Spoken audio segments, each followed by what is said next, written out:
I'm so glad to see our boardroom full. It's rarely full, but thank you all for coming. I appreciate it. And we're also live streaming tonight. Mr. Maul is taking care of that. That's being live streamed. He can tell you the details should you be interested. At this time, I would like to recognize Pastor Brooks, who will lead us in prayer, and Alderman Powell will lead us in the Pledge of Allegiance. So if y'all would please stand. May we all bow. Gracious Heavenly Father, once again, you have allowed our moments to roll on just a little while longer. Father, we thank you for this blessed opportunity as a city and community to be able to come together to say thank you for all our many blessings, blessing upon the city, blessing upon these leaders and this community. We just pray, oh Heavenly Father, that we will remember that you are our Lord and Savior. And without you, nothing is possible. So we just thank you tonight, Father, for all those that are here. We ask blessing upon their families and once again, this community in which we live. In Jesus' name we do ask. Amen. Amen. Attention, salute. I pledge allegiance to the flag of the United States of America and to the republic for which it stands, one nation, under God, indivisible, with liberty and justice for all. Thank you, Pastor Brooks. Thank you, Mr. Powell.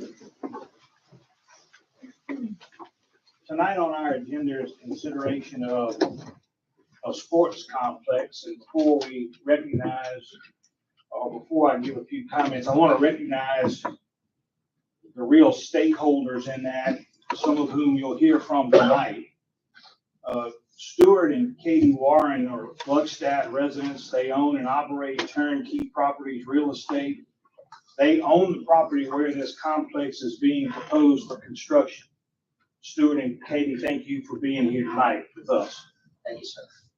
Larry Fortune and D'Angelo Simmons represent the developers and the investors who are proposing to build this complex, and they have a presentation that they want to make tonight.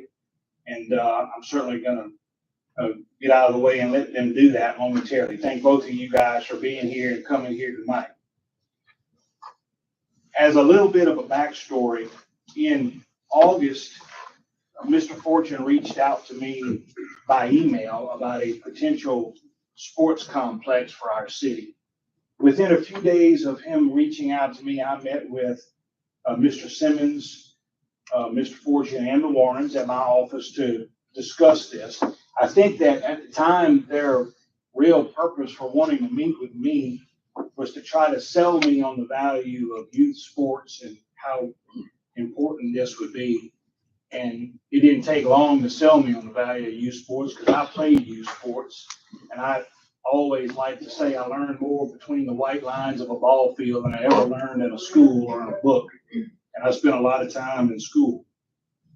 So they didn't have to sell me on the value of promoting youth sports. They also, I think, wanted to impress upon me what the potential economic benefit to the city could be. They have, and they will, I'm sure, explain this in more detail, but they have talked to me about potentially investing between $50 and $100 million in the city of Gluckstadt. So I listened to what they had to say. I want you to understand something, that last year the tax assessor valued the city of Gluckstadt at $137 million of assessed value. So you can see an investment of $50 million would be a 36% increase in the total value of the property in the city of Gluckstadt.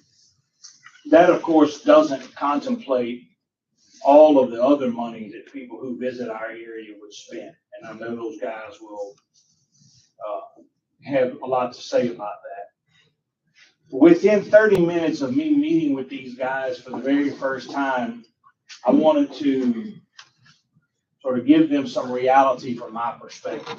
The first was, if they were looking for money from the city of Gluckstadt, we don't have any.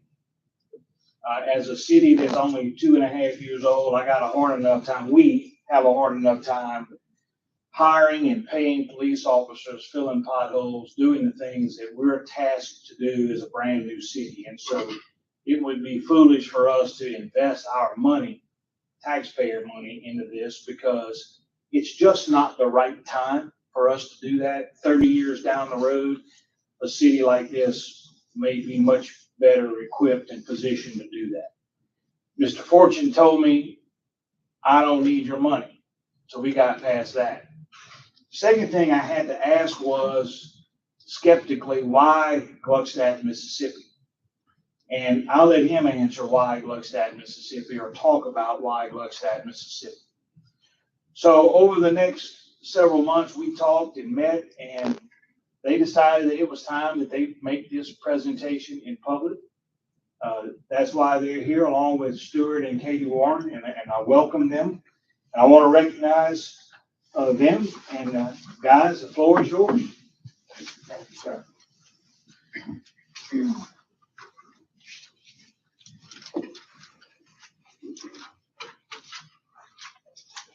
Good evening, everyone. First off, I would like to thank Mayor Morrison for allowing and sharing the floor with us. The Aldermen Committee, I appreciate you guys allowing us to be here. The constituents of Gluckstadt, we appreciate you as well, and the media. A little bit about myself. I'm D'Angelo Simmons. I'm originally from Downsville, Louisiana. That's Downsville. And if you look that up on the Census Bureau, you'll find that that's 143 people that live there. So I'm from a village. So contrary to what anybody may speculate, I'm not a city slicker. 24 years ago, I was tasked with a responsibility to teach young kids in my family how to play basketball to obtain a scholarship to pay for their education. With sacrifice, determination, and a commitment based on what I learned coming up, we set on that journey. Because I'm the youngest of 10 siblings and the oops of the family, I had a lot of people that reared me and gave to me. So with that said, I feel an obligation to the community and also to my family to go on that quest at that particular time. With that said, all those young men got a scholarship to pay for their education. All those young men became or were able to become NBA players or put on a jersey, rather than summer league, training camp, or substantially in the NBA. One became a 4-time All-Star, and in 2017 became the 3rd highest paid player in the entire NBA, behind Steph Curry and LeBron James. I was fortunate and blessed to be able to negotiate that contract. With that said, I've also been able to garnish my real passion, which is education. Being a alumni of the University of Louisiana at Monroe, I was also taught how to teach. So with that combination of learning how to teach, my brother literally coaching me 4 years in high school and commuting back and forth, I was able to garnish an opportunity for my family, and we were able to create generational wealth. Along that path for the last 24 years, I've also been able to create and develop a school. Also have been able to create a foundation that supported over 300 and plus students with education dollars to help them with their education as well. So a little bit about 828. 828 is, or stands for the Romans verse, all things work together for those who love him and are called to his purpose. I believe that that's what I've been doing for the last 24 years, and this is why we feel compelled to develop 828. The turnkey relationship and partnership has been monumental and has also been great. And I want to say thank you for allowing us to be a part of your land. But let's move on into the presentation. Next slide, please. Sports tourism. Before we get into sports tourism, I want to allow my partner Larry to come and give an overview of the industry and what kind of impact this could cause for the city of Gluckstadt.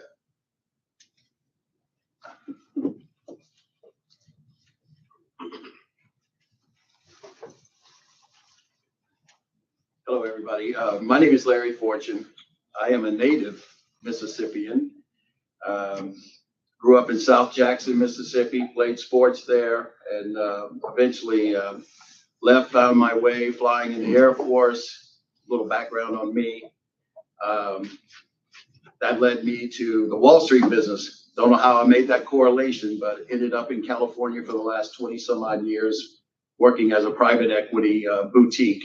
So managing north of about $8 billion in aggregate client-based money. And so a few years ago, how we got into this story, before I could tell you a little bit about this, was probably about 10 years ago. I started finding in the marketplace this subject line that said sports tourism. I had no idea at the time what that meant, but I quickly found out that sports tourism is just a fancy word for travel ball. That's all it is. So I was very familiar with that. I grew up playing travel ball to some degree. Back before it was travel ball, it was American Legion ball, right? So some of you at my age limit kind of know what that was. Anyway, when I was first introduced to this sports tourism industry, it was about a $9 billion industry, which was huge. In the past 9 years, this industry now has grown to $91 billion. So there is no doubt that this industry is a phenomenal place to be. This is the right time and the right place for Gluckstadt to be in this industry. And these numbers, we're going to go through these slides and we won't bore you with every little number, but you will be able to see that what's being created out there in the marketplace right now annually from the sports tourism sector. One of the things I'd like to point to right now is the fact that there are 635,000 jobs created in this industry. And it is a remarkable industry in terms of creating not just wealth, but security in terms of families being able to have jobs. And we'll talk a little bit more about some of the Gluckstadt jobs that we feel very comfortable in sharing. Some of the other numbers that pop up out here is the fact that there are total tax revenue that was generated this year was $12.9 billion. So with that said, this is a sort of a little bit of background on the industry itself. And this is certainly why we're in it. This is certainly why we're making investments in it. And certainly one of the reasons we brought here, because I want to address in a second. Could you go to the next slide, sir? This is really just what I just talked about. This is a $91.8 billion industry. These aren't our numbers, by the way. These are third-party numbers. So again, next slide, please. So the question that the mayor brought up a second ago was very important. It's why Gluckstadt? Why would we want to come to Gluckstadt and build this facility? And the answer is simply this. You are in an incredible geographic location that is advantageous to the entire industry. Everybody wants to build here in this industry. Let's put it this way. And for whatever reasons, I tried it over the last 4 or 5 years here, but always it was a land issue. There was this issue, there was this things, but finally all the stars have aligned and here we are. We didn't give up on Gluckstadt, but here we are today. But to answer the question is why Gluckstadt? Well, if you look at the travel ball industry or the travel sports tourism industry, the primary money-making part of the industry is in the Southeast. Gluckstadt is exactly halfway between Dallas and Atlanta. Gluckstadt is exactly halfway between the Memphis and New Orleans market. So those markets, which are huge, are able to come here in order to play sports. And that's what the travel ball sports industry is all about, is travel. We're able to connect by being right here in this market. Now these kids that play, and I'm just using examples, the Dallas market now can compete with the Atlanta market. Never before have we been able to do that because there was nothing in between for them to come to. But if you draw a 6-hour circle around Gluckstadt, you're going to be somewhere in the neighborhood of about 10 to 12% of the United States population. So that's an incredible reason of why we want to be here. We connect Mississippi, Tennessee, Alabama, Texas, Georgia, the Panhandle of Florida, and obviously the Arkansas markets. This facility doesn't really rely on the local use as much as it relies on the fact of this success is how do we attract people to come here? Obviously, we want the locals to play and enjoy it, and they are. We have a whole lot of programs for that. But at the end of the day, the success of this business here in Gluckstadt all depends on how well we can attract players and families outside of our area. That's what is called travel sports. Now, what does the community get out of this once we get to this point and some point when we get to construction and making this a reality? Obviously, you can go through the bullet points there and see the increased youth sports here. Gluckstadt at this current time, I know you're a new city, but obviously without places to play right now, you're probably having to go over to Madison and some of these other places, to play. But we certainly know that our facility will give you guys the ability to have its own rec leagues, things of that nature. So that will increase your youth sports. Obviously, we want kids to participate in sports rather than participating in any other things that are going on out there. The other thing that our facility does is a service workers training facility. Ladies and gentlemen, in the real world, and D'Angelo can attest to this, that all these kids that are playing sports today, there's only 1% of them, less than 1% that will make it to that NBA level, to that Major League Baseball level. There is less than 1% of these kids that are out here playing travel sports today that will make it. So what are we doing with the other 99% of the kids that love sports, that aren't going to have that shot, right?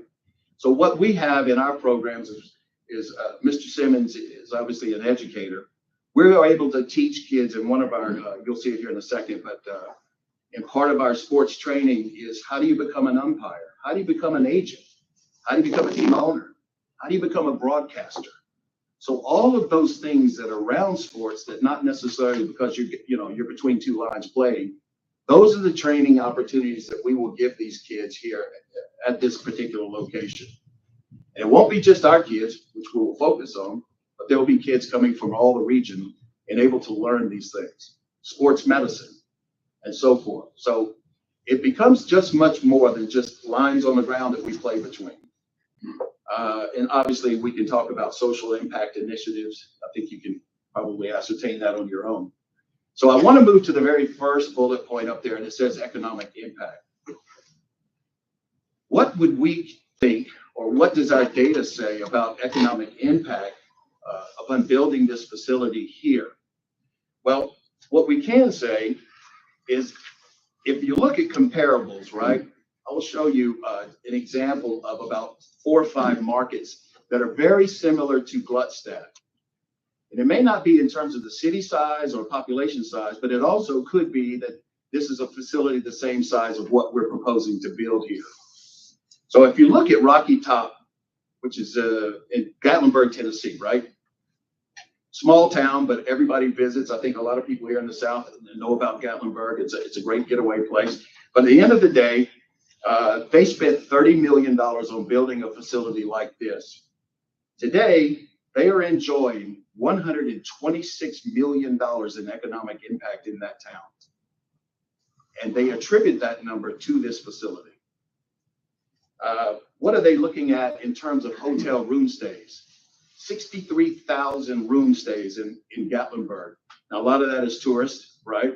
But at the same time, they attribute a big portion of this number to this sports travel, right?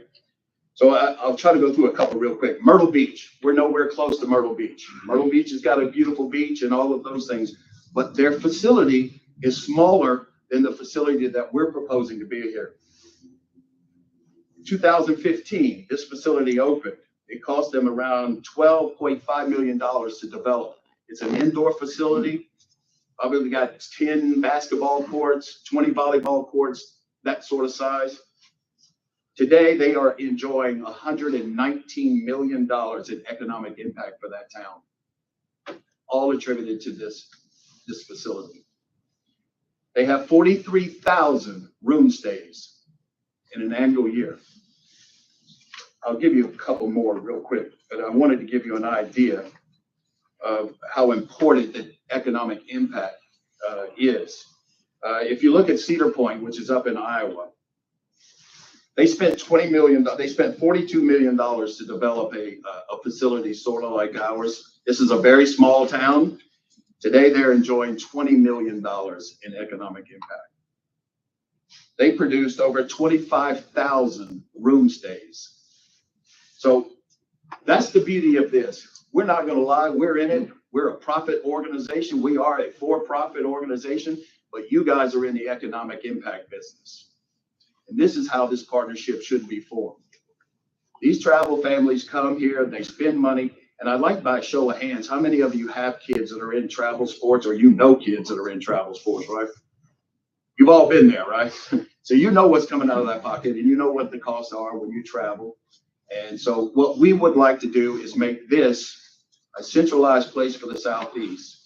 If I turn around and I said, you know, if I ask you, this is a rhetorical question, but if I ask, where is the capital of travel sports in the United States? Where would be that capital place? The answer is it doesn't exist. Because of locations, municipalities typically own these things out there. There's a few privately owned, but they're just a fragmented area, right? But nobody has the location that Gluckstadt, Mississippi has because of our reach, because of what I just told you. We're able to connect markets like nobody else in the country. We have that 5520 corridor that we're sitting, you know, a few miles away from.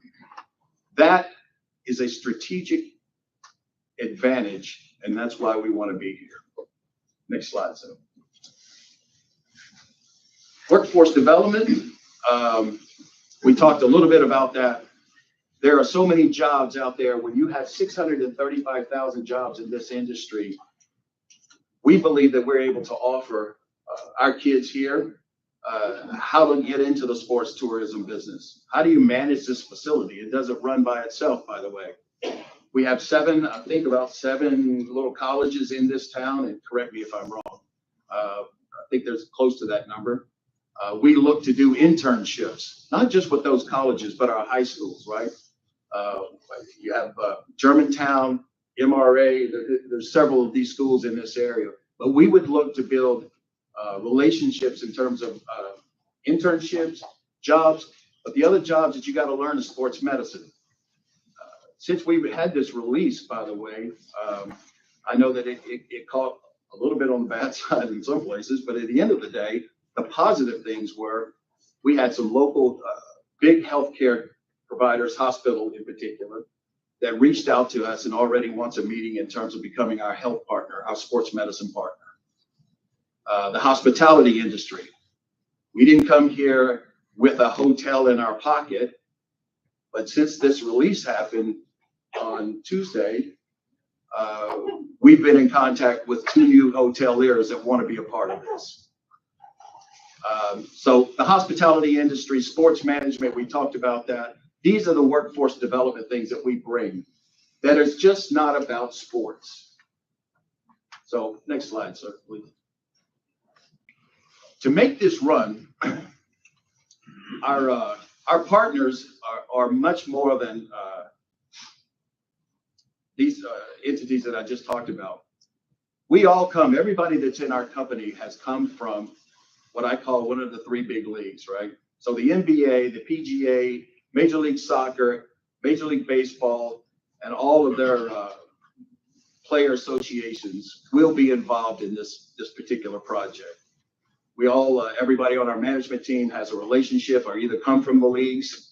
So these people are already standing on standby. They will be involved, whether that becomes putting on tournaments, whether that becomes coming here for clinics, helping train kids, all of that. So these are great things that Gluckstadt will get to gloat about at some point, is the fact that we have big NBA stars coming here to do certain clinics in the rest of the leagues. You can go forward, sir.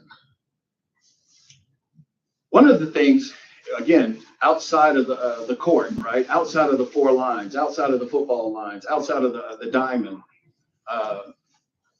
we have what we call the Sports Science Institute.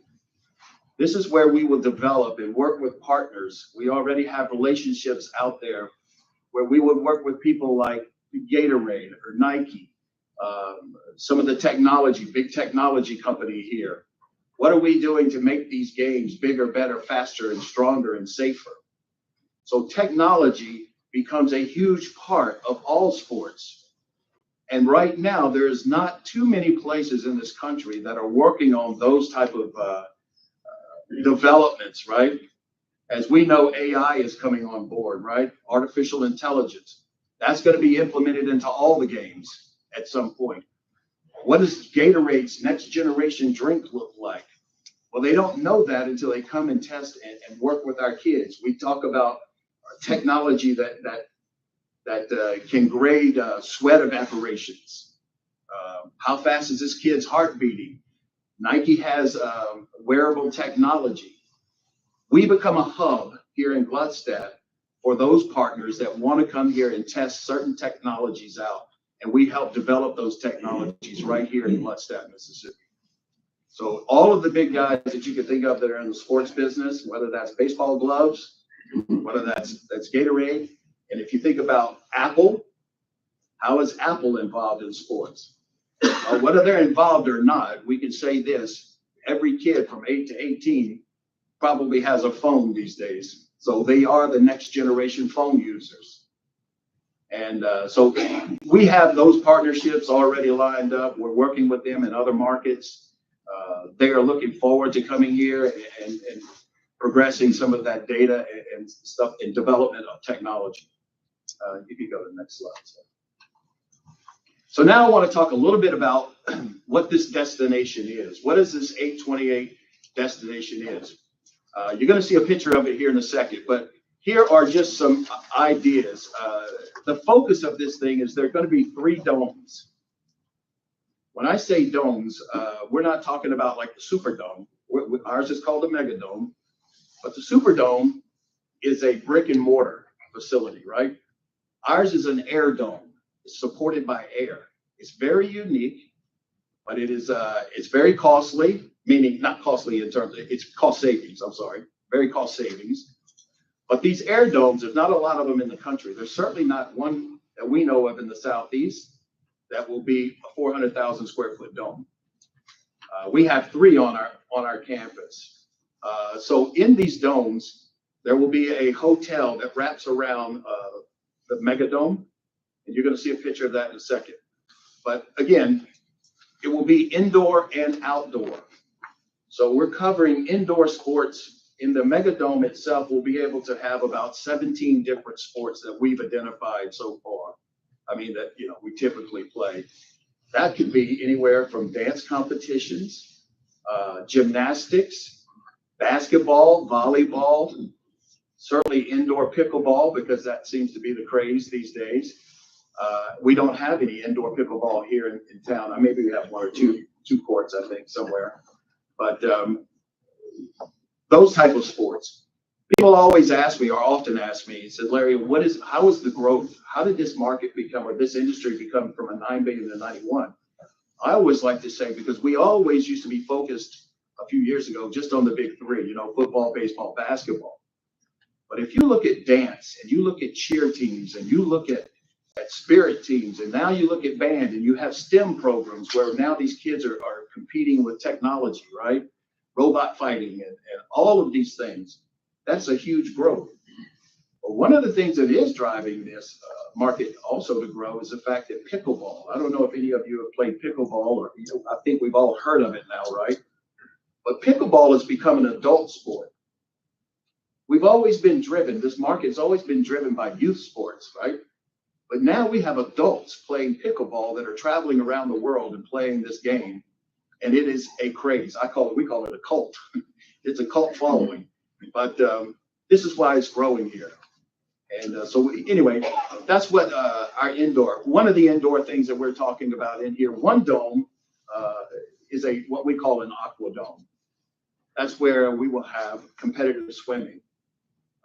Competitive swimming, before we got here, our data was not picking up on a lot of swimming, but when we got here, we learned quickly that swimming is a big thing here, certainly in this area. And so we've made room for that. We'll talk a little bit about that when you see the drawings. But the outdoor, obviously baseball, football, softball, soccer, lacrosse. One thing that we want to do that's a little outside of sports, I just noticed this, we did write rodeo sports up there. We probably won't have a lot of rodeo here, but there are opportunities to have certain rodeo things. But we talked about a walk of fame. One of the things that impressed us about Mississippi is the fact that we're known for a couple of things here in Mississippi. We eat good, we have great music, and we have a lot of famous people that nobody knows about, right?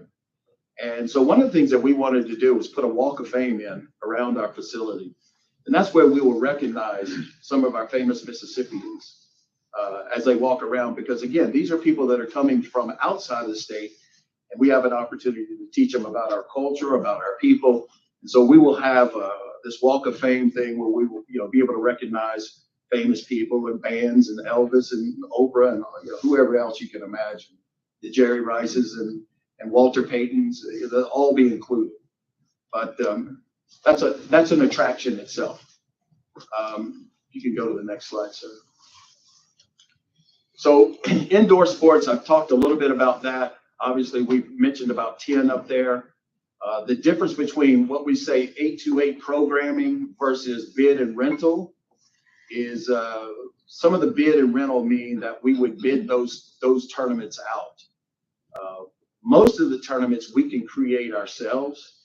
We have people on staff that can create big tournaments, but there are some areas and some tournaments that we would bid out, because these are national type tournaments that you want to bring here. We have a gentleman on staff. He is his name is Don Staley. Don Staley is the Sports Tourism Executive of the Year. So we've been able to secure him on our team, and he's one of the best in the country at doing that. Even though we show about 10 up there, it's actually about 17. Next slide, sir. Outdoor sports, again, we're going to have basketball. There'll be some basketball. There'll be some golf. We have some golf things that you're going to see. Football, lacrosse, softball, baseball, typical things that you already know what can be played outside here. But really the focus of our facility or our campus will be the indoor thing. Indoor will be primary. Outdoor sports will be secondary. So next slide, sir. Ladies and gentlemen, this is a rendering of the Gluckstadt Megadome. Now, keep in mind, what we're looking at in this picture is simple, not the actual dome itself, but to give you an idea. This is the backside of the dome.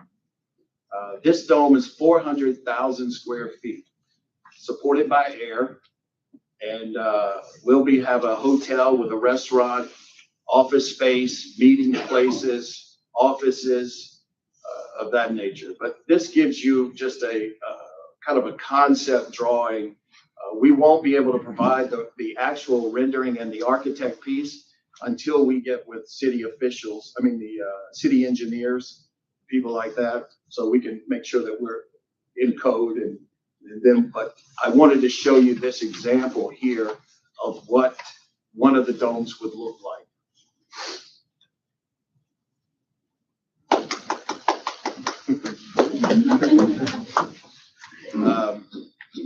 What's great about this dome I know that I'm going to try to answer some questions before you have them, but I'll tell you a little bit about these domes.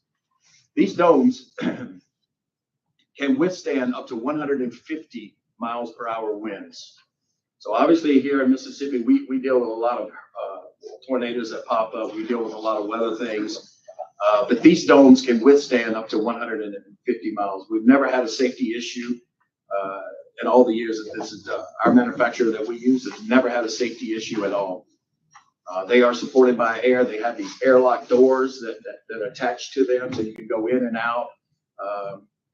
The cool thing about this dome is some of the cooler things about the dome, other than playing sports, is now you have a place that you can house your let's call it high school graduations, right? I think most of the kids in this area, correct me if I'm wrong, Mayor, but most of the kids have to go downtown, Jackson, I believe, to a place, but I'm not sure. It doesn't matter. But You asked me a question I can't answer. well, you think about graduations, you think about indoor concerts. I know across town at our friends over in Brandon get to enjoy an outdoor amphitheater, right? Here, we're able to provide some smaller venues with indoor. Weddings, I mean, you can go on and on. One of the things that we're really interested in is convention space, right? So you have the hotel and this dome, so that it provides Gluckstadt to be able to attract a lot of conventions, things of that nature. God forbid something ever happens in town and we need a place for safety shelters, things of that nature. People are recovering from certain things. We can offer our place for that. But there are a lot of uses for this thing. One of the, I'll tell you a cool story. We have a sister property that's in Miami. This dome allows you what we call a projection dome. So in the projection dome, I think it was 2 years ago, the Super Bowl, right? When the Super Bowl came, they held a party inside this dome, and the Super Bowl was shown projected up on the, so the whole city got to come to the Super Bowl party and see the Super Bowl in a giant movie setting, right? So scoreboards, things like that, talking about our technology. Typical scoreboards are heavy, they hang on the wall and you see them, we've all been there, right? Our scoreboards are projected. So in other words, the only thing that would be out there that's of substance or tangible would be a shot clock, for basketball. But other than that, your scoreboards are all projected on the sides of the wall of the dome. And you may have 17 games going on at once, right? So all of those things. So it's really cool. There's a lot of things at night. This thing illuminates. We can illuminate it in any color that you want. I know Christmas comes up. We can make it red and green, purple, blue. We'll show you a picture of that in just a second. But if you could, sir, maybe the next one. Here is an actual picture of what our concept comes from. If you'll see the top left, right, here's the 3-dome system. Ours may not look exactly like that, but you get the idea, right? We've looked at circle domes and we've also looked at rectangular domes. Right now, we like the rectangular dome. We wanted to use the circle dome, and we're still not out of the woods on that, but we'll figure that out when it comes to engineering, when we get with the engineers. As you can see in the bottom right, how they illuminate, right, at night. There's a top right picture there. This is an entryway. This is an actual entryway, as we were showing you a concept drawing a few minutes ago, but that's really what they kind of look like. And so they illuminate at night, really pretty, that kind of thing. So that is a real life picture there versus what I was showing you in terms of concept. Next slide, sir. So here we go, ladies and gentlemen. This is what the dome, the complex would look like. So can you scroll up just a little? Does it show 51? No? No, not that way, the other way. There you go, right there. I can't come up there, but if you can see Highway 51, do you have a little mouse? So I don't know if you do. You point right there, right to the left of that, right there. This say for right now in concept theory, ladies and gentlemen, this is where you would enter off of Highway 51. Before you start asking all the hard questions, we understand that it's going to require some sort of road work right there at some point. But let's say that this is how we get into the complex here. That little orange block, as you see right there, that's our concierge desk. At the concierge desk, at all these tournaments, they have different fields, different this, different that they play on. It will all be put into a pamphlet here. And this is where when the moms and dads drive up, they get the pamphlet, they know where their kids are playing, they know everything about the park. It has a map in it. We're working on some technology right now that has what we call a wearable bracelet. So everybody in the family would get a bracelet on their arm. Well, this bracelet provides, there will be an app over this park, right? Mom will be able to know where every kid is. We can push down messages to her, free hot dogs over here, whatever the case is. But the idea is these bracelets keep up with where the kids are. Not only does it do that, this bracelet also keeps up with their vitals. We know how hard that kid's heart is beating. We know if he's sweating too much. Every year we try to keep up with the fact that we're making these games safer.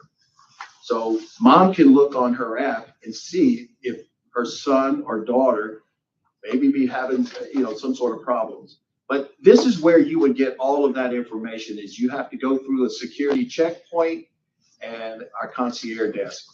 Sir, if you can move your mouse up, let's just say, keep going up to the right there. This is the hotel. This hotel is anywhere between 150 to 200 keys.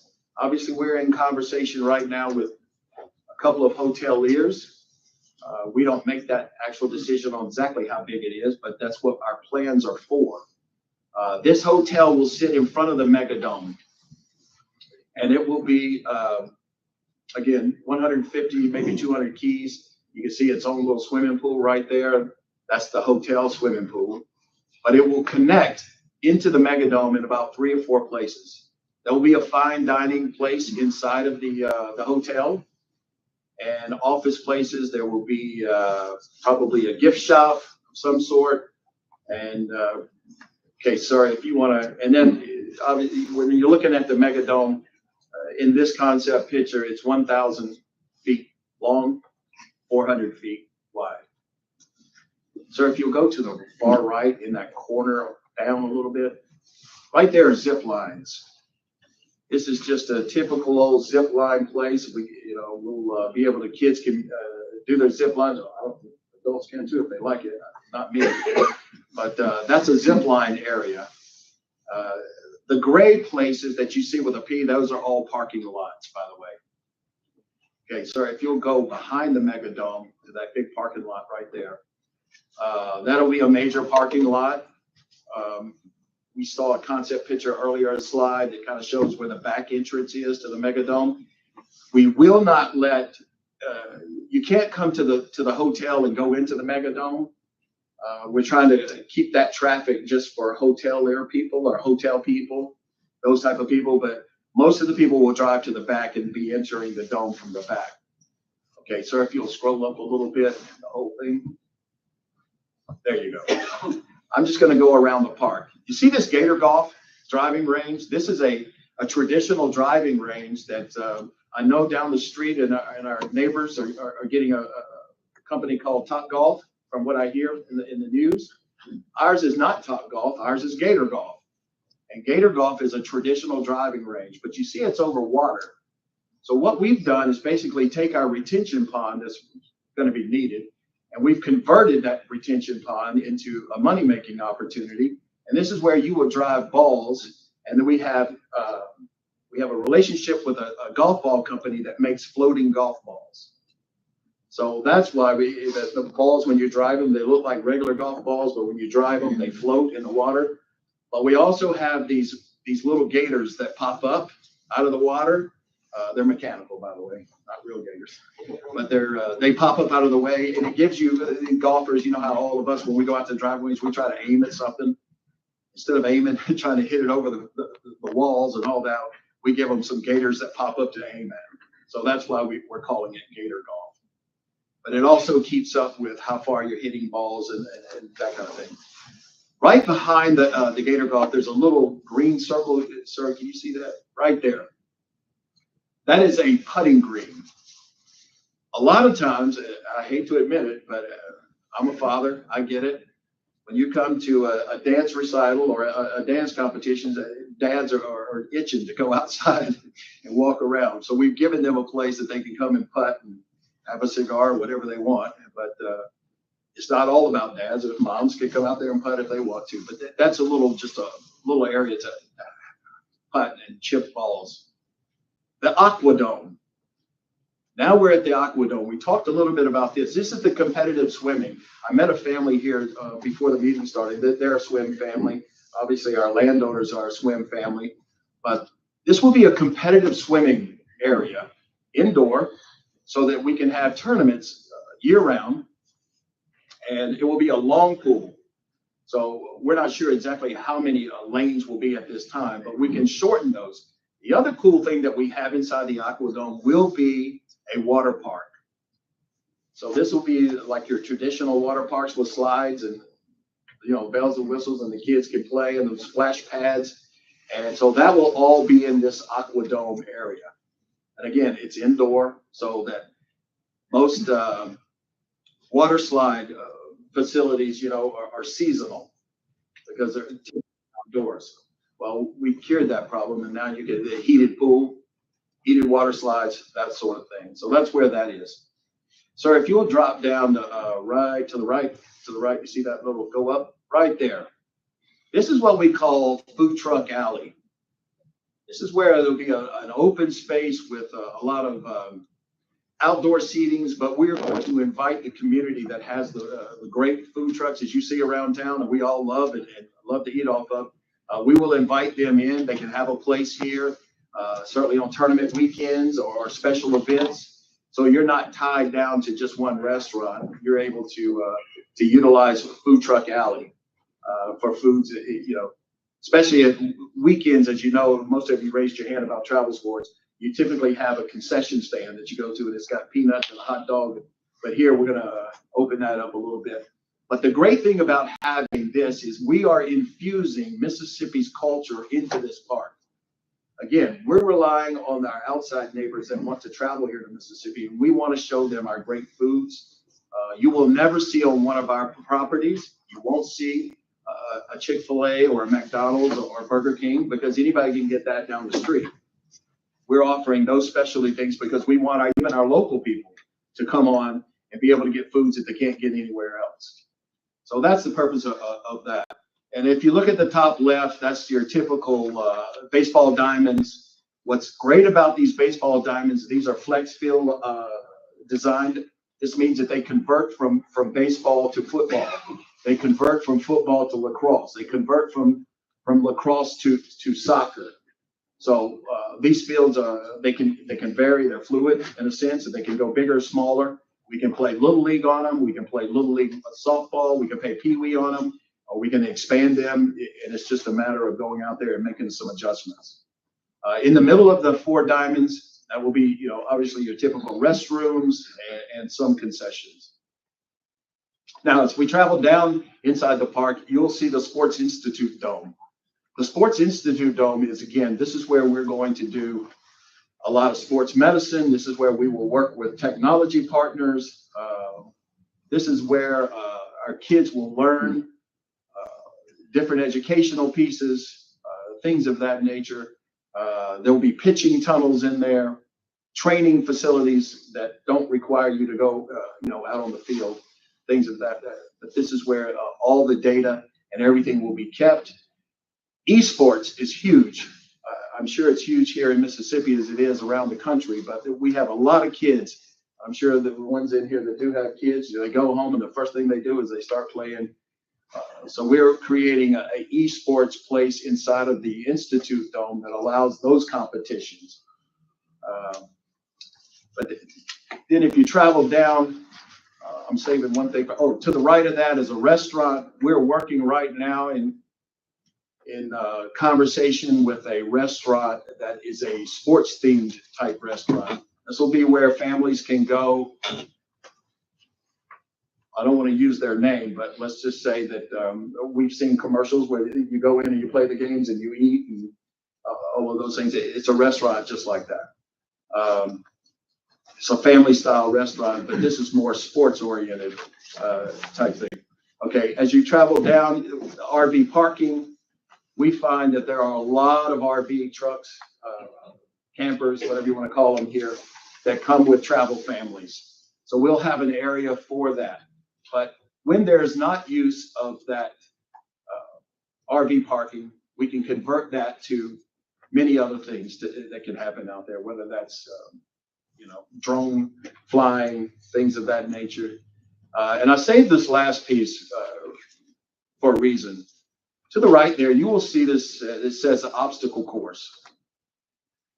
This obstacle course is really about team building. We have a lot of programs in place where team building is what we would want to do for Gluckstadt is offer this place for your first responders, right? So we have our ambulance, our EMTs, we have our police department, we have saw a fire chief here earlier, but this gives them a place that they can come out and work out on outdoors. They can work together, as a cohesive unit with the other ones as an aggregate, or they can come out and use this area to build up teams, team building type things. So that's what that course is about. A lot of corporate people are now utilizing obstacle courses for those purposes. They'll bring a department out, one of the departments, and say, we got to learn to work together. So we put them through a grueling little thing, and it's, no man left behind, those kind of ideas. But Chase, I know that this might excite you. But outside, on the outside corners of this obstacle course, if you look at it like that, we have a synthetic BMX bike race that we will put out there. The bike racing is becoming a huge thing across the country. And in fact, and I may be wrong, but we did read this the other day, that this year's Olympics are in Paris. I believe they're introducing BMX as an Olympic sport. So we want to capitalize on that also. Again, this is not where you go out and take bulldozers and move dirt all around. We actually have some little mounds that are synthetically made, but you can play paintball out there. You can play laser tag, but that's what that little area is about. So next slide, sir. Ladies and gentlemen, this is our team. It starts at the top with D'Angelo Simmons, who you met earlier. Everybody that's on this team has executive experience, either within the league or private equity markets. Everybody in here has worked at some high-level position, whether that's at ESPN and so forth. But you'll certainly be able to meet all of these folks as we get ready. I mean, as things start to progress, our team will be here, a complete team. And really, this kind of concludes. Do you want to have any closing thing you want to bring up? I'm good. This sort of concludes what we were prepared today. I mean, we came here with the idea that, look, we just wanted to, as a courtesy to the city, is to say, look, we're in a land agreement deal with this family over here. We've made that agreement. So we've taken the first step in terms of securing land. We obviously have a few things more that we have to do before any construction starts. There's a lot of pre-construction things that have to happen. There's a lot of infrastructure, hurdles that we've got to clear. But that's where we are today.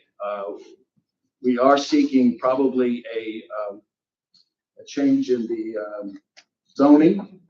And other than that, we're not asking the city for anything else other than to support us and maybe cheer us on.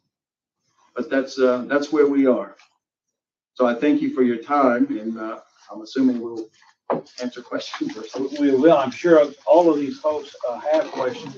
Do you guys want to go ahead and begin your questions now? You want to take a 5-minute break? It's entirely at your pleasure. Let's take a break. All right, we'll be 5 minutes then, guys. Sure.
Do you know how to get to the live stream of this? It's on YouTube. Do you know what I need to search? Please,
are you done?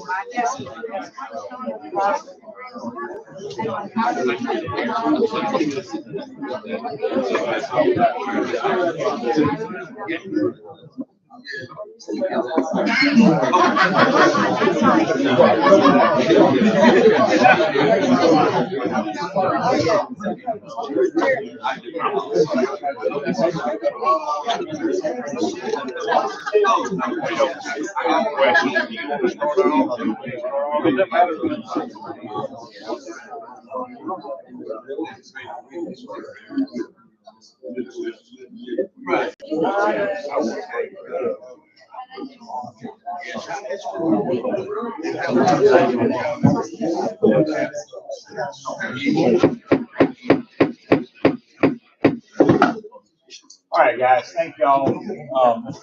I know we, if not all of our aldermen have questions, Mr. Fortune, Mr. Simmons. So we'll start down here with Mr. Powell and let him, get him again. Sure. So you guys with HH Sports, y'all currently have some projects or facilities that y'all have completed and operational and? Yeah, we have, Mr. Fortune, occupy that podium, please. Thank you. right now, we're in contract. I mean, in terms of completing things, we've completed projects, outside of 828, as you can see, this team, each one of us have completed and worked on various projects at time. As a company, we have one that's completed and we have two that are in progress right now. And then this one. Let's see here, you know, with the city of Gluckstadt, one of our big problems that we have and that we're currently trying to work on is, traffic flow. Yes, So, sir. you know, got a lot of houses, residential, got a lot of businesses, everybody's coming out to Gluckstadt, but the roads are the same width, but then since I moved out here 12 years ago. You know, I mean, I truly hope this can come to fruition. I think it'd be great. How many people would you project, coming into the city for a tournament? Well, that's a great question, and I appreciate it. And we agree that we had mentioned earlier in the presentation that there are going to be some hurdles in terms of infrastructure, right? Obviously, with this sort of magnitude of a complex, we're going to have to figure out some road issues. You know, I mean, either I don't know if we can widen them, I don't know what we can do, but we have been in contact with Commissioner Simmons at MDOT, and he's been very open and you know, talking to us. He reached out to us when this the release came out, so we're in discussions on how to handle that and about asking about what are we expecting in traffic, we'll say.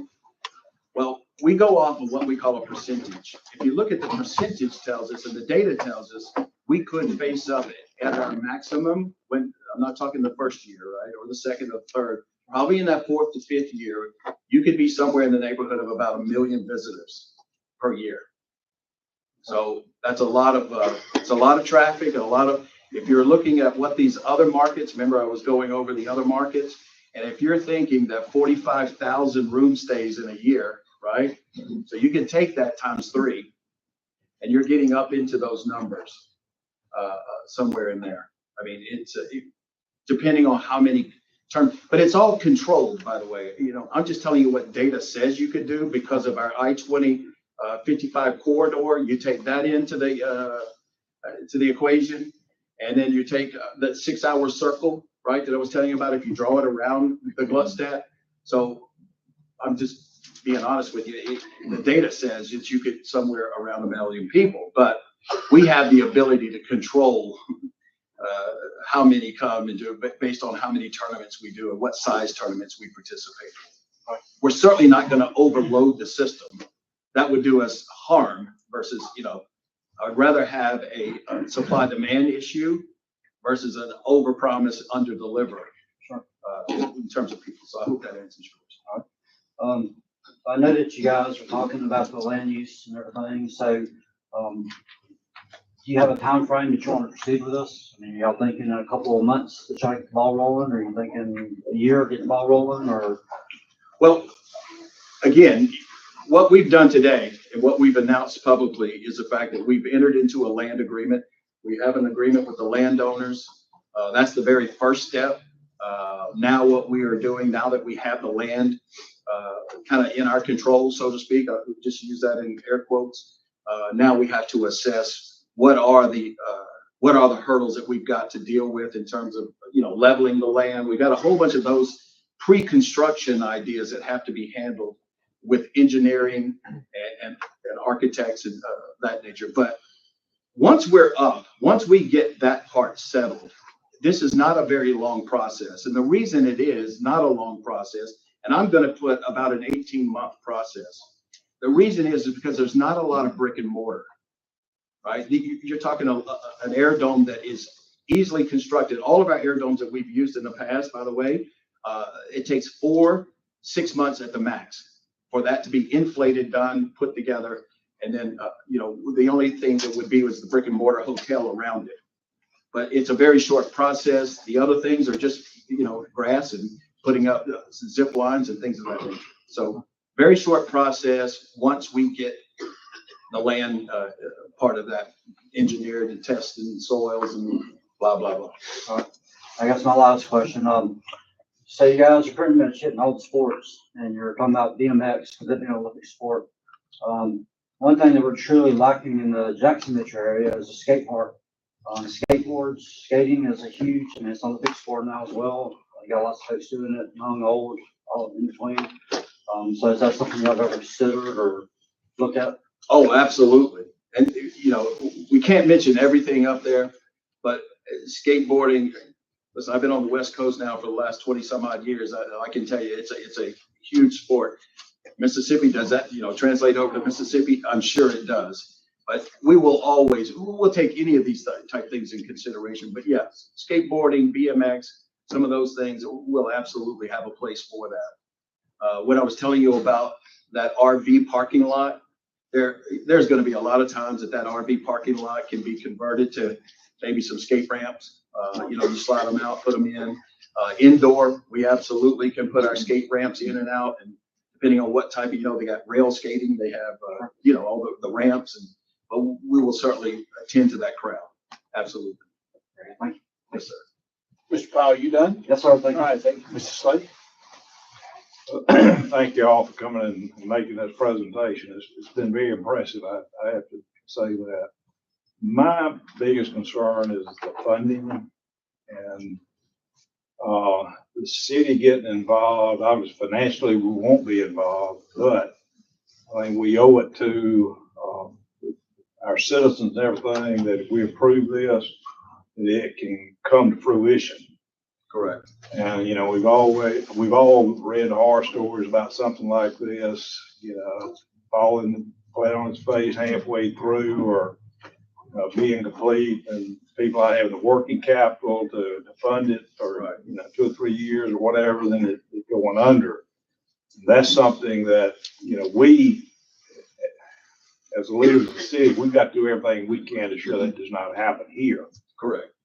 My biggest, I guess, concern, and I don't know at what point y'all can share this with us, but I'd like to know who the actual owners and investors are going to be.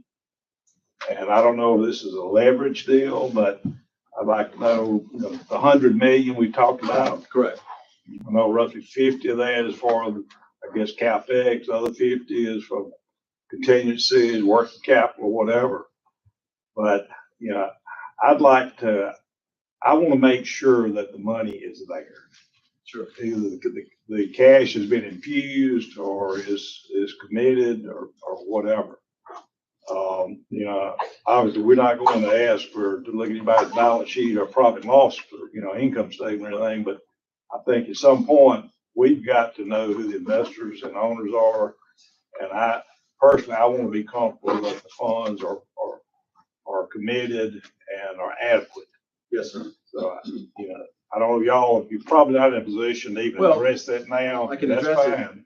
I can address it some, and, you know, but there are some things that we still remain.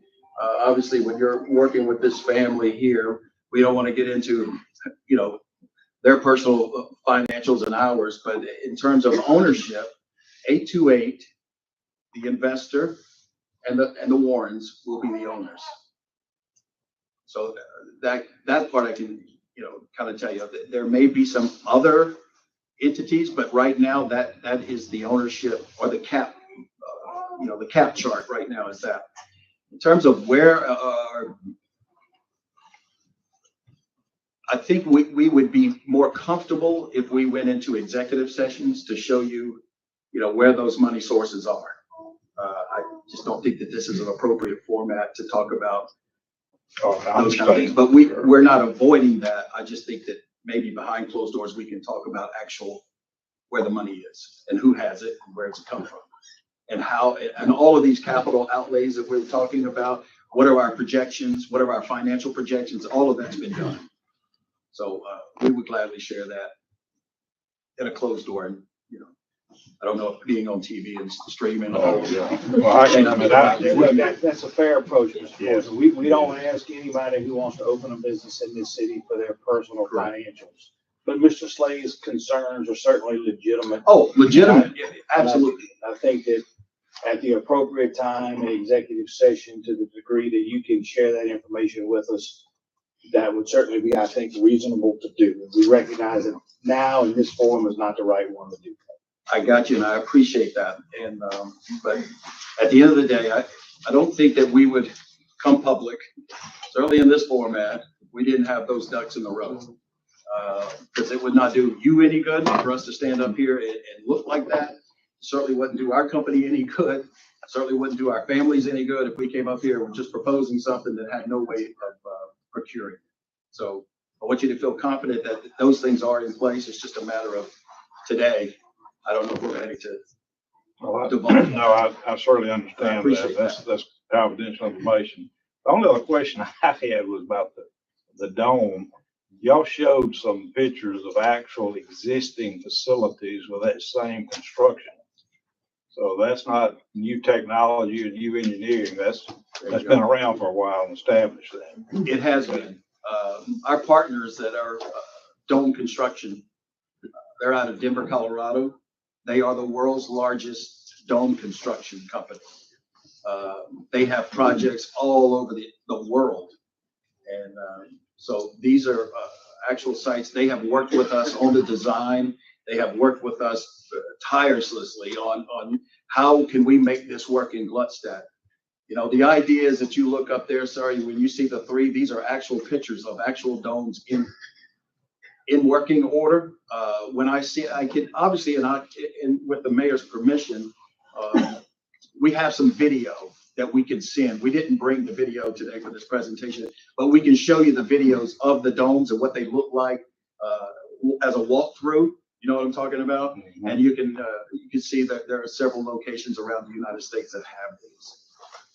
But we would gladly show you that. In fact, I think at some future time when we meet with the board again, we'll probably have our dome construction people here with us. Because at some point they need to meet the city engineers, you know, those type of things. But that's a great question. Thank you, sir. All right, Ms. Williams. Hi. Hi, Ms. Thank you for Williams. being here. That was a very good presentation, and I appreciate you all's time. Obviously, there's some travel going on, so thanks for that. The couple questions I have, I've rearranged them here, so bear with me on my notes. The data you mentioned earlier, where you mentioned investment versus the turnaround in the millions or billions coming into the economy and the community, where did you get that data? That data was provided by a third party with a company. It's not our numbers by any stretch of the imagination. We find that if it was our numbers, it would be a conflict of interest.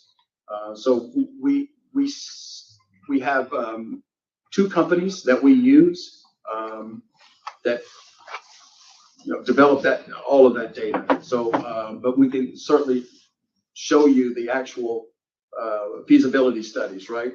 So to let you know, there's been 3 feasibility studies done. This market, another market, and obviously a market across town. And I want to be clear with the board, this is not our first time to come here, but I think a lot of people may say, or some people know, some people out here know that we attempted to do the same thing a couple of years ago. And it was nobody's fault. We couldn't just get the land deal right. But here we are today.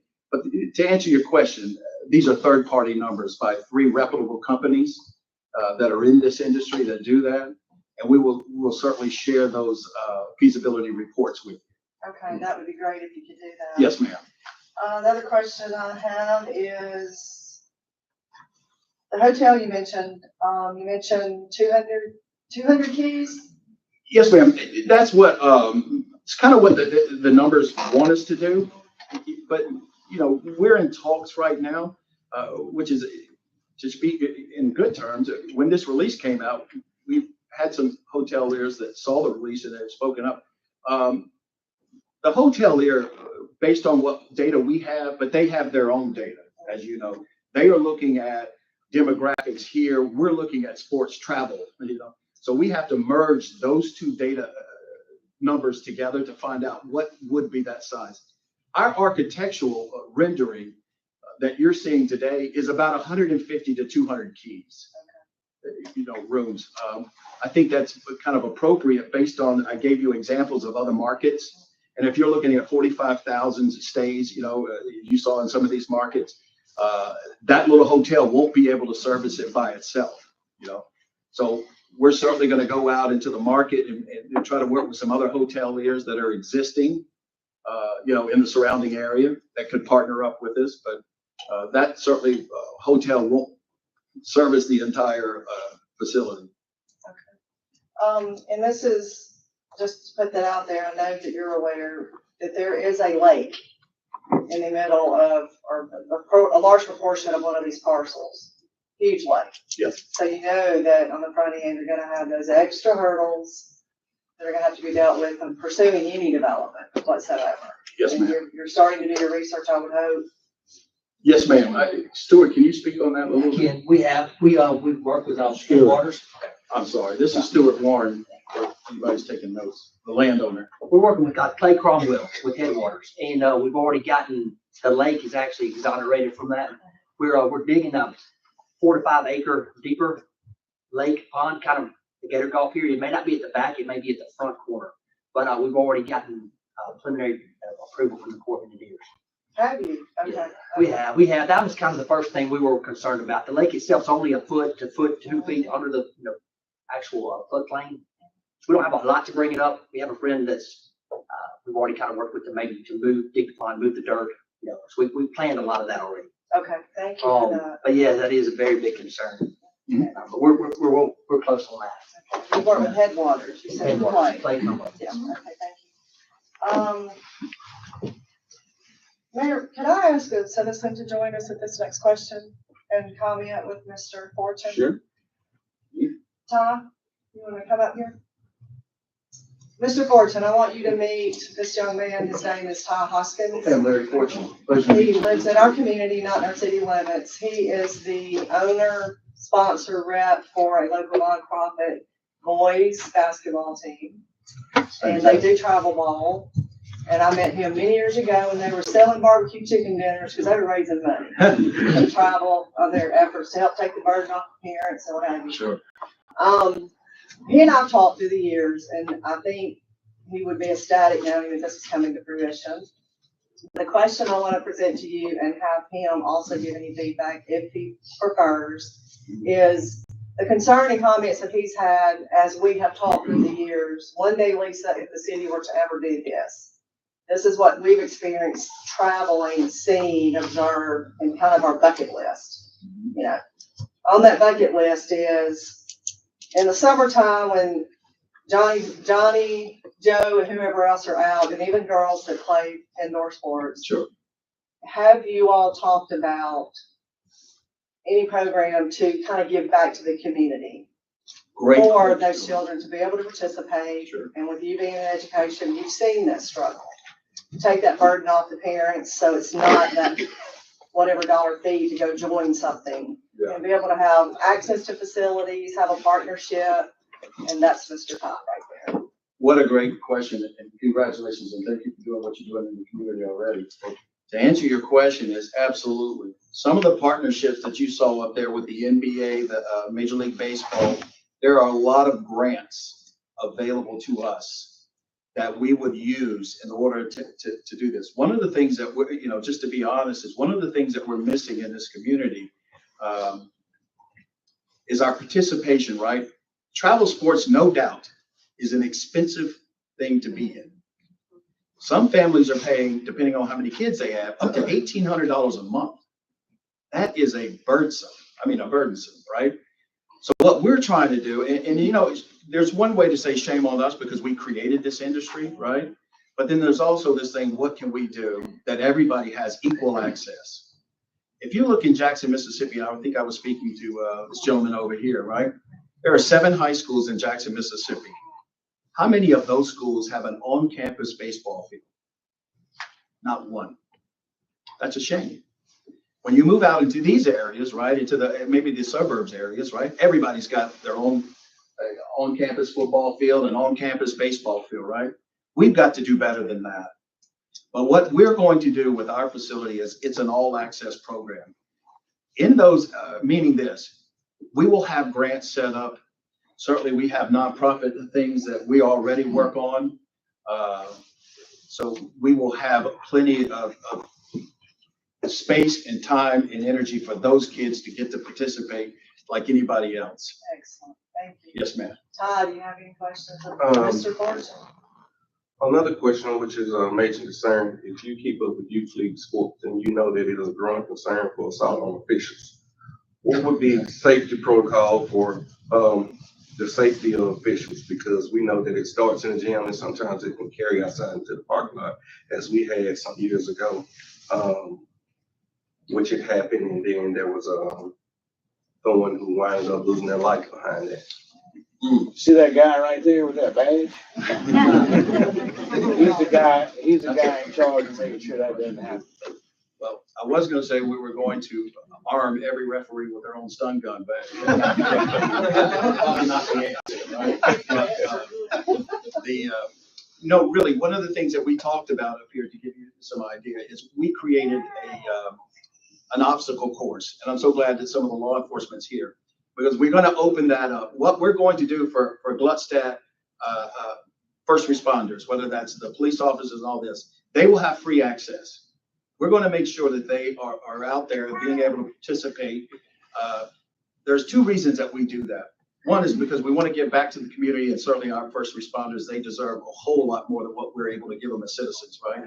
Secondly is anybody that has nefarious ideas that want to come onto our campus and be crazy, we have a show of force that's already there because they're working out. There's police cars that are always coming in and out of our facility, right?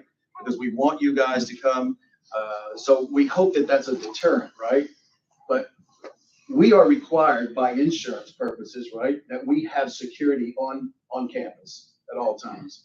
This is not like so just to answer that question, it's our insurance requires us to have security forces, and certainly we're going to have a show of force out there. But that's a great question. It's unfortunate. It's happening. I think we see a lot of TikTok.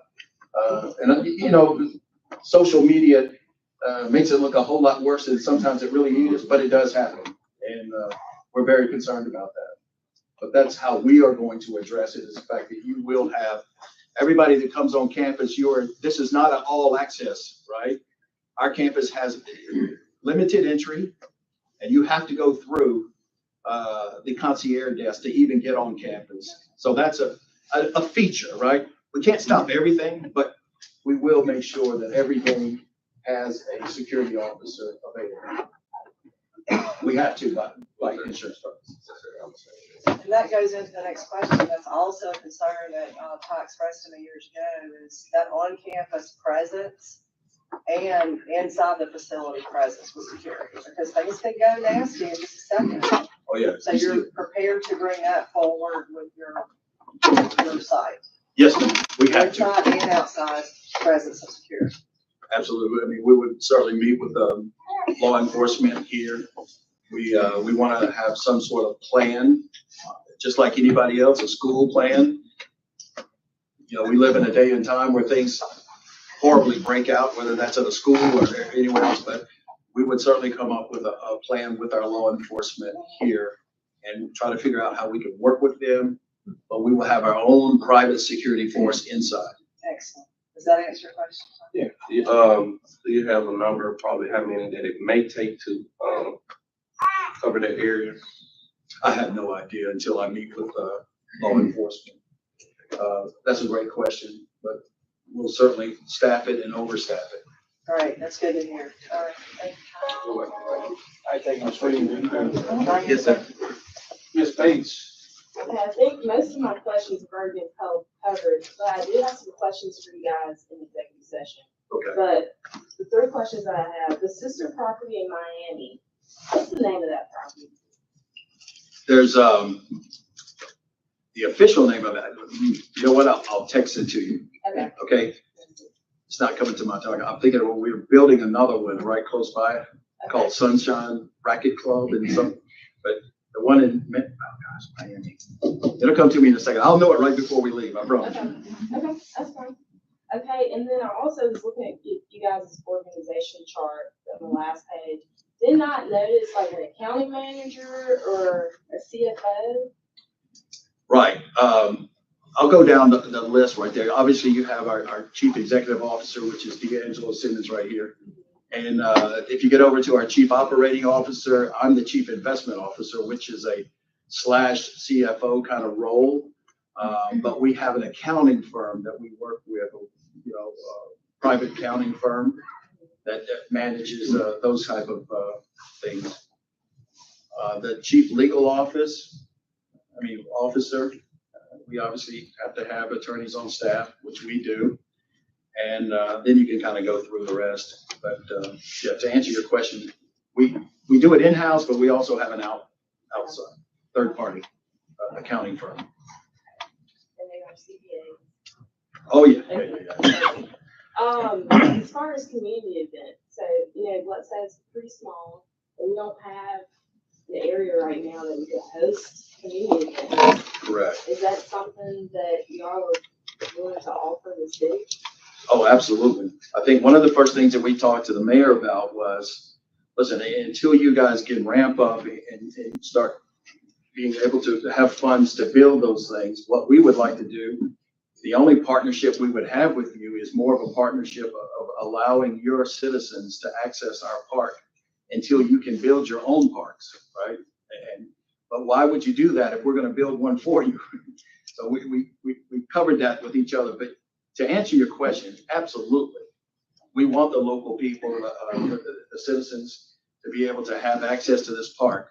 I know when I said earlier that, look, we're not depending on the local for this to be successful, because the success really comes from people traveling here. But you cannot have complete success without the support and local use. But yes, we want these citizens in Bloodstone to be able to use any kind of community event we want to be a part of. I know that it comes to hurricane times and then things like that, here's another slash to that. Where are these water stations where, we're supporting people that need water and clothes and all those things. So we're going to participate in all of that. Yes, ma'am. Thank you. Ms. Bates, are you done? Mr. Taylor, I don't have any questions for you. You guys are going to be making headlines for a while. We're proud to think of Gluckstadt, but we're equally proud of our local businesses already, our mom and pops. So I would just encourage you to use them, for a vendor if you need something, whether it's a print shop or an architect or whatever. Just involve our local community as much as you can. Oh, absolutely. It's funny, just in the break, we had shook hands with some of the local people but there are, we attach ourselves to a lot of big brand partners out there, from the Amazons all the way down. We named a few. But at the end of the day, where are we going to be buying gas? Where are families going to be able to, put gas in their car when they come here, right? We're going to encourage all of that use. Mom and pop, believe it or not, when you come here and do tournament play and those uniforms get dirty overnight, a lot of them just put their uniform back on and go back out there tomorrow, right? But we've talked to a local person that can kind of help fix that. We're working on some ideas of working with laundry services, local laundry services. So we have a lot of that in plan. But I'm glad you brought that up. This is not all about big brand work. We're going to use local architects when that day comes. We're using already, some local help in terms of how do we draw some of these concept maps and all of that. So we're using what we can at this point. Thank you. Yes, sir. All right. I have a question. Thank you. Sir, your name? Abe Scott, my name. I was in a meeting a couple of days ago, and I was asked to bring this to your attention. That the African American boys and girls does great entertainment for sports is concerned. But they told me to bring this to your attention about the work that being done to build this project for it. The contract is being issued out.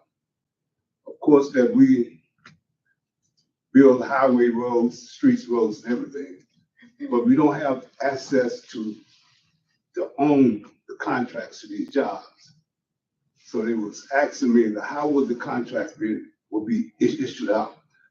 like fairly 10% of minorities, or 99% of others, and 0.5% minorities. Well, I appreciate your concern, and that's something that, I know that these folks will also be concerned about, and certainly willing to talk to you about that. And look, they will be easy to find and easy to contact, and I would certainly encourage them to contact you and discuss those types of issues with you. So, Okay, and I will, can I say one thing? We are a minority-owned company. So that maybe helps a little bit, but we are, you can see Mr. Simmons. we work there with a lot of minority companies, but you know, but you get less than the minority share of the contracts. You know? No, I got you, but obviously, I just wanted to point that out to show you. I'm talking even to others, you know, we do the work. You go out on the highway in the state of Mississippi, you see African American men doing the work, operating heavy equipment, but they own none of the work. Gotcha. You know. Well, we will, certainly when it comes to those processes and bidding processes and all that, we will make sure that that's just a fair and open bid process that certainly pays attention to that. But thank you for that question and certainly that insight. I have one more question. I'm sorry. You mentioned MDOT, you've already spoken to Mr. Simmons. Correct. Just to be open, that's going to be a challenge. Because MDOT is like any other group in the state, nothing happens fast, they have to get funding. Right. So that's gonna be a challenge, just in all fairness, if you, and the boards probably know this.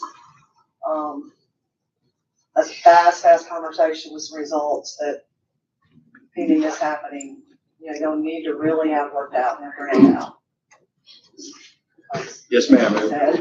Yeah, it's a cumbersome project, and we talked to Commissioner Simmons and his people. We've met with them maybe 2 or 3 times, I think. And the good news on that is that they have opened their arms to now. You know, when this release came out, by the way, they were one of our very first calls to say, congratulations, we don't want to be standing in your way. We want to help you in any way we can. So that was a positive reaction from the city. But I know you're right. We're not on their 3-year plan or whatever they call that thing. Yeah, they call it step, I think, transportation plan. Right. And they outline their forecasted jobs, but they're not funded.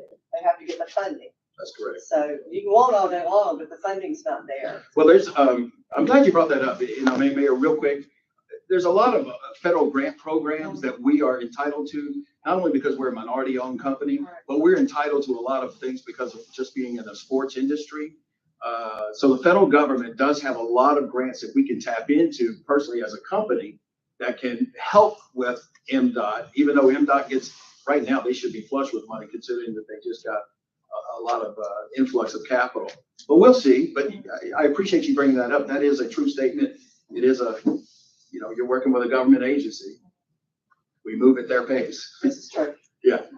all right, so at this time, I'd like to, Mr. and Mrs. Warren, thank you both for coming here today and subjecting yourself to some level of scrutiny. I appreciate that. Same for Mr. Simmons and Mr. Fortune as well.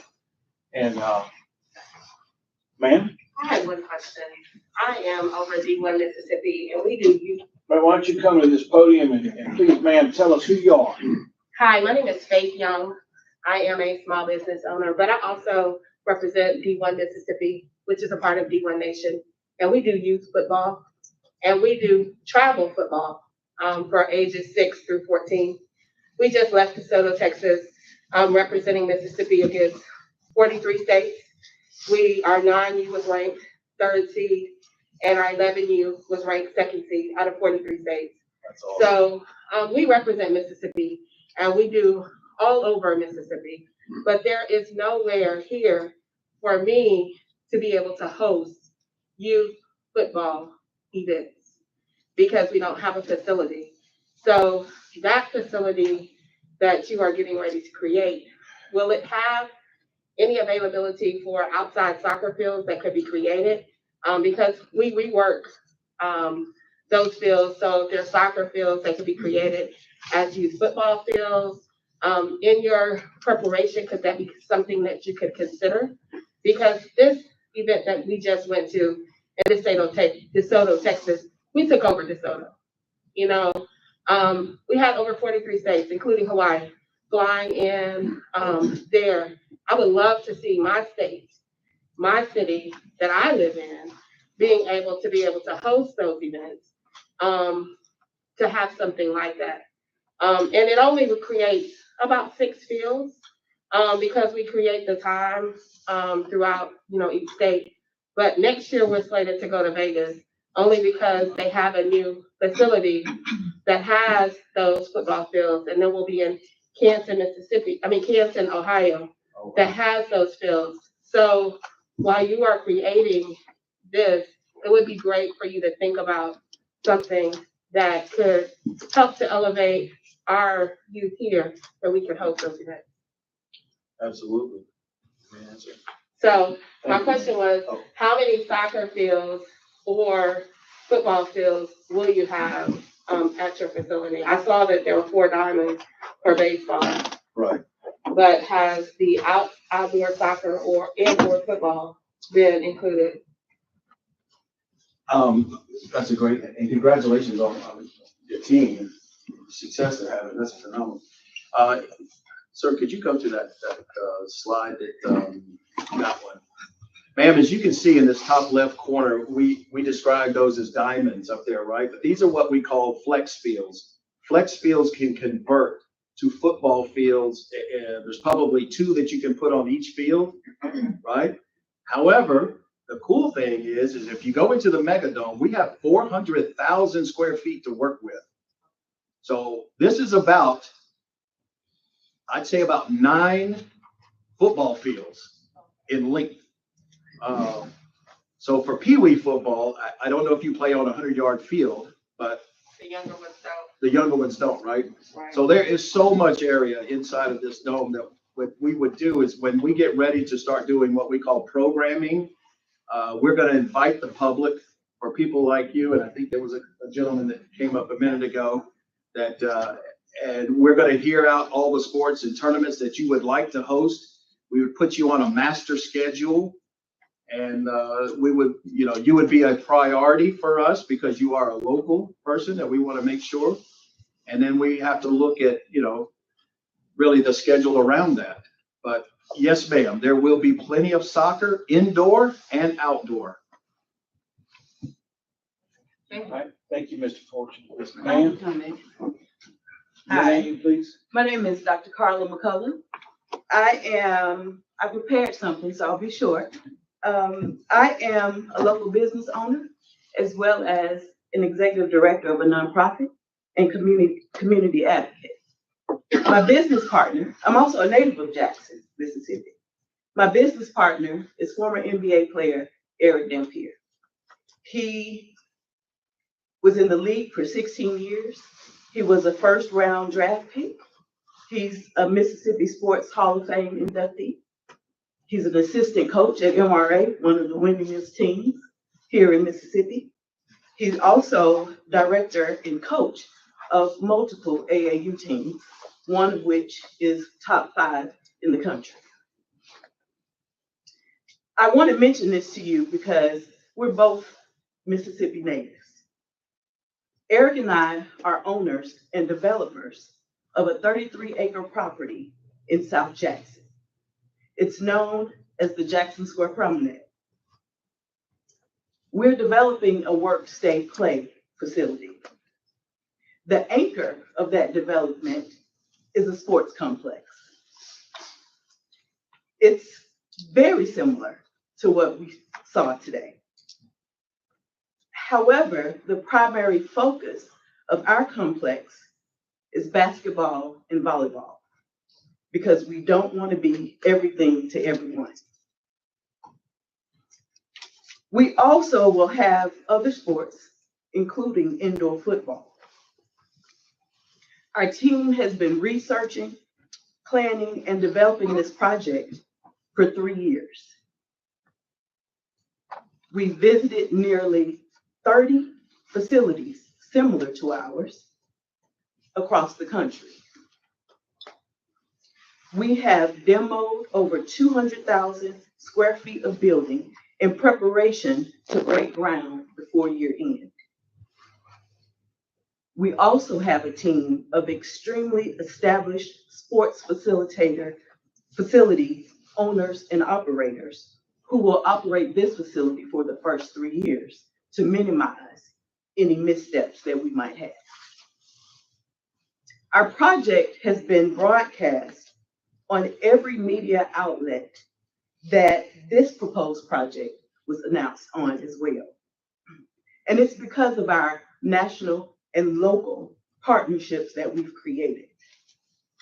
So I'm somewhat concerned that if there was prior knowledge of our development and no consideration of the barriers, there is a problem. But if there was no knowledge of what we're doing, then we wanted to talk about it today. This would create a potential oversaturation of the market with two similar facilities less than 20 miles away from each other.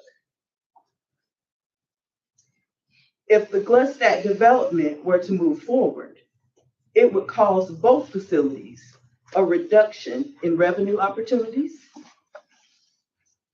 and economic impact, as well as the numerous barriers that would be created for the location that's historically underrepresented and under-resourced. Our development is a non-punitive solution to curb many of the challenges that are continuously discussed and are often assigned to the youth in the capital city of Jackson.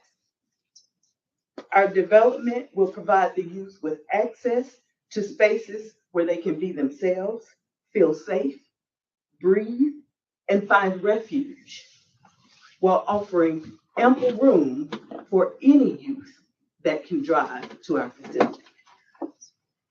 It would assist with many of the grievances of those who have a genuine interest in the city of Jackson thriving, which will ultimately support Jackson, the greater Jackson area, and the state in growing and thriving.